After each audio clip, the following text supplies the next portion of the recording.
राजा हर रोज सुबह अपनी रानी को खड़ी कर उसकी नथ में से 100 तीर निकालता और पूछता, है कोई इस धरती पर मेरे जैसा और कोई भी वीर मर्द? रानी बेचारी कहती कि नहीं महाराज, आप जैसा वीर पुरुष और कोई नहीं। समय बीता। एक बार रानी की माँ रानी से मिलने आई। जब उसने रानी की हालत देखी तो उसकी आंखों में पानी आ गया। बोली, बेटी ये कैसी हालत बना रखी है, बिल्कुल सूखी लकड़ी के समान हो गई हो। तुम्हें कोई बीमारी है, कोई दुख दे रहा है, या फिर तुम्हें समय से रोटी नहीं मिल रही? आखिर बात क्या है? अब रानी कैसे अपनी माँ को अपना दुख बताती कि राजा हर रोज सुबह उसे खड़ी कर उसकी नथ में से 100 तीर निकालता है। हर तीर में उसका कलेजा बाहर आने को हो जाता है। अगर वो जरा सी भी हिली या राजा जरा सा भी चुका तो प्राण गए। पर जब माँ ने बार बार दबाव देकर रानी से पूछा, तब रानी बोली, क्या बताऊं माँ, किसी चीज की कोई कमी नहीं, अन्न का भंडार भरा हुआ है, पीने को अच्छा पानी है। तो फिर बात क्या है बेटी? माँ ने इस बार जब रानी का हाथ पकड़ अत्यंत रुदन स्वर में पूछा तो रानी टूट गई और अपनी वेदना प्रकट करते हुए कहा, माँ तुम्हारे जमाई राजा मेरी नाक की नथ में से 100 तीर निकालते हैं, जिससे मेरा हृदय थर थर कांपता है। मेरी तरफ आता हुआ हर तीर मुझे अपनी जिंदगी का आखिरी तीर प्रतीत होता है। यही बात मुझे हर समय अंदर ही अंदर खाई जाती है कि आज तेरा आखिरी दिन है, आज तेरा आखिरी दिन है। बस माँ, इसी चिंता के कारण कुछ भी खाना पीना मेरे हलक से नीचे नहीं उतरता। रानी की माँ ने हैरान होते हुए कहा, ये तुम क्या कह रही हो बेटी, ये कब हुआ? रानी बोली, माँ ये मत पूछो कब हुआ, ये पूछो कब नहीं हुआ। राजा हर रोज सुबह मुझे खड़ी करके सबसे पहले मेरी नथ में से 100 तीर निकालते हैं, उसके बाद ही अपना दिन शुरू करते हैं। बोली, कुछ बोलते भी हैं? रानी बोली, हाँ माँ कहते हैं। है इस धरती पर मेरे जैसा कोई और मर्द? रानी की माँ कुछ सोचते हुए बोली, बेटी चिंता मत कर, कल वो जब ऐसा पूछे तो कह देना, दुनिया में मर्द बहुत, घर नहीं तो बाहर बहुत, घर से बाहर निकलो शेर को स्वा शेर बहुत। इतना कह रानी की माँ अपनी बेटी से विदाई ले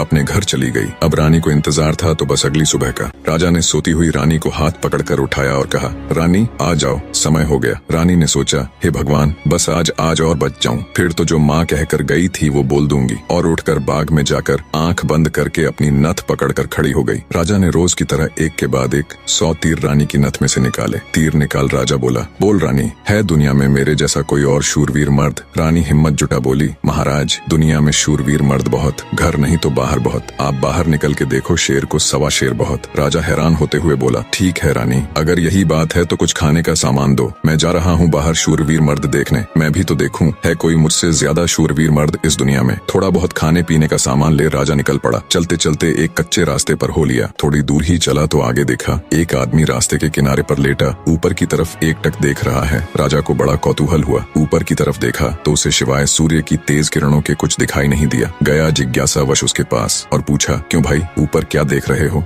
काणे आदमी ने कहा, इंद्र के अखाड़े में परियों का नाच हो रहा है, वो देख रहा हूँ। राजा ने एक बार फिर से ऊपर देखा पर उसे कुछ दिखाई न दिया तो उसका आश्चर्य बढ़ गया। काणे आदमी ने ऊपर की तरफ ध्यान लगाए लगाए राजा से पूछा, तुम कौन हो भाई और कहाँ जा रहे हो? राजा बोला, मैं मालवा का राजा उत्पल राज हूँ, मैं दुनिया में शूरवीर मर्द देखने जा रहा हूँ। काणे को बड़ा कौतुक हुआ। बोला, तो थोड़ी देर मेरी प्रतीक्षा करो भाई। नाचते नाचते एक परी की पाजेब टूट गई है, वो नीचे गिरने वाली है, बस उसको लेकर मैं भी तुम्हारे साथ शूरवीर मर्द देखने चलूंगा। कुछ ही देर में आकाश से छम की आवाज से एक पाजेब नीचे आ गिरी। काणे ने उसे उठाया और जेब में रख लिया और बोला, अब चलो भाई मर्द देखने। मर्द कैसे होते हैं मैं भी तो देखूं। राजा के आश्चर्य की कोई सीमा नहीं थी। उसका अहंकार तो यही नष्ट हो चुका था, उसकी हवाइयां उड़ चुकी थीं। सोचा कि तू तो रानी की नथ से तीर निकाल अपने आप को सबसे बड़ा मर्द समझता था, तेरे से ज्यादा तो ये काणा है। एक आंख से अंधा होते हुए भी इंद्र के अखाड़े में क्या हो रहा है देख लेता है। अब राजा और काणा आदमी दोनों एक साथ चल पड़े मर्द देखने।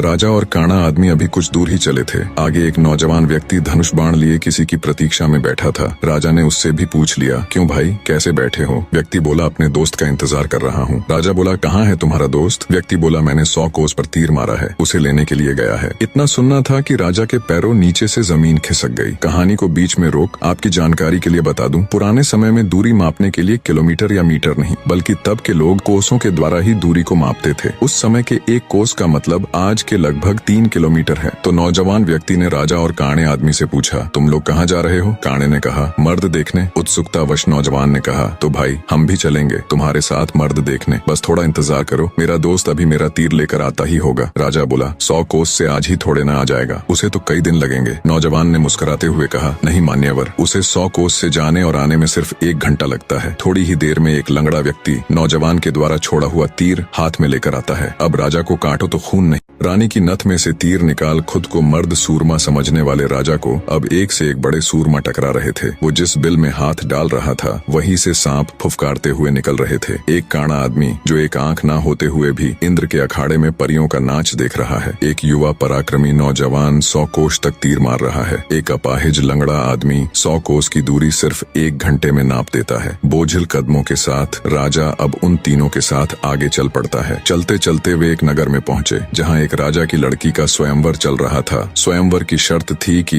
जो व्यक्ति 50 कोस से 2 घंटे में हंसता पान बोल सुपारी ला देगा उसी के साथ रानी का विवाह कर दिया जाएगा। चारों में से लंगड़ा ही इस काबिल था जो कोसों की दूरी मिनटों के हिसाब से तय कर सकता था। अंततः चारों की सलाह पर लंगड़ा व्यक्ति स्वयंवर की शर्त पूरी करने के लिए तैयार हो गया और शर्त अनुसार हंसता पान बोल सुपारी लाने के लिए चल पड़ा। रानी के स्वयंवर की शर्त अनुसार लंगड़ा व्यक्ति तेजी के साथ उस दिशा में बढ़ने लगा जहां हंसता पान बोल सुपारी का पेड़ था। अपनी दिव्य गति से थोड़े ही समय में वो उस पेड़ के पास जा पहुंचा। उसने सुपारी तोड़ी और अपनी जेब में डाल ली। सोचा अभी तो बहुत समय है, क्यों न थोड़ी देर सुस्ता लिया जाए। ये सोचकर वो उस पेड़ के नीचे सुस्ताने के लिए लेट गया। ठंडी हवा के झोंकों से जल्दी ही उसकी आंख लग गई। उधर तीनों की समय बीतने के साथ साथ चिंता बढ़ रही थी। 2 घंटे पूरे होने को आए थे, बस थोड़ा समय ही बचा था। नौजवान तीरंदाज ने कहा, इतना समय तो उसे कभी नहीं लगता, जरूर कुछ बात है। काने आदमी ने कहा, रुको मैं देखता हूँ। जब काने ने देखा तो वो पेड़ के नीचे सो रहा था और पेड़ से एक खूंखार जहरीला सांप उसे काटने के लिए उसकी तरफ बढ़ रहा था। जब ये बात उसने साथियों को बताई कि वो तो सो रहा है और एक जहरीला सांप उसकी तरफ बढ़ रहा है, तब तीरंदाज नौजवान ने काने से कहा, तुम मेरे तीर का निशाना सांप के फन पर लगाओ। काने ने कहा, हाँ ये ठीक है, निशाना लगाकर मैं हुंकारा भरूं तब तुम तीर छोड़ देना।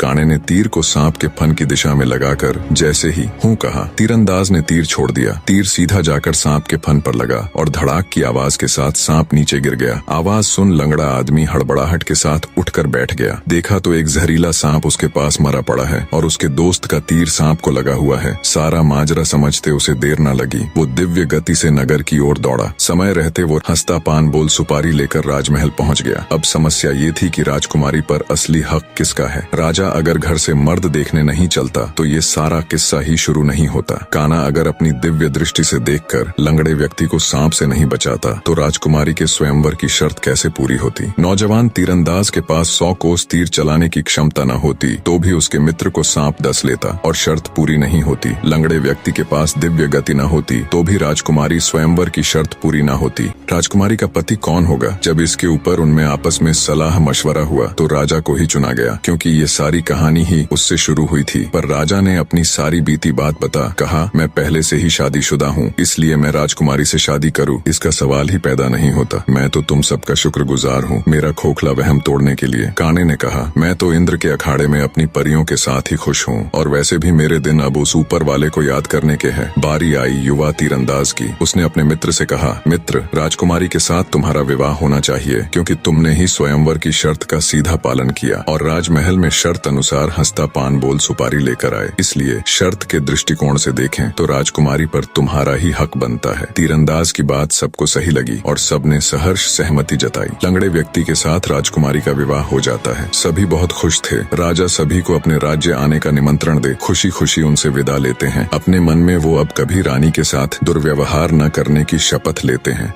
निष्कर्ष, वास्तविक वीरता केवल बाहरी शक्तियों में नहीं बल्कि आंतरिक विनम्रता, संयम और दूसरों की महत्ता को समझने में होती है। राजा उत्पल राज्य ने स्वयं को सबसे बड़ा शूरवीर माना और अपने अहंकार में अंधा हो गया था। वह अपनी रानी पर अत्याचार कर अपनी वीरता का प्रदर्शन करता था, परंतु वास्तव में वह अपने भीतर की हीन भावना और असुरक्षा को छिपा रहा था। अपनी यात्रा के दौरान राजा की ऐसे व्यक्तियों से मुलाकात होती है जिनकी क्षमताएं उससे कहीं अधिक होती हैं। उस एक आंख वाले व्यक्ति का दिव्य दृष्टि से इंद्र लोक का नृत्य देख पाना, उस युवा तीरंदाज का 100 कोस दूर तक तीर मारना और अपाहिज व्यक्ति का अद्वितीय वेग से दूरी तय करना, ये सभी घटनाएं राजा को यह समझाती हैं कि यह संसार अप्रतिम और असीम क्षमताओं का भंडार है। हर व्यक्ति में कुछ न कुछ विशिष्टता होती है और किसी को भी स्वयं से निम्न समझना उसके प्रति अन्याय है। अंततः सच्ची महानता और शक्ति आत्मनिरीक्षण, अपने अहंकार को त्यागने और हर व्यक्ति को उसकी श्रेष्ठता के साथ स्वीकार करने में है। अहंकार नष्ट करने से व्यक्ति का हृदय प्रेम, आदर और करुणा से भर जाता है, जो कि आध्यात्मिक उन्नति का मार्ग है।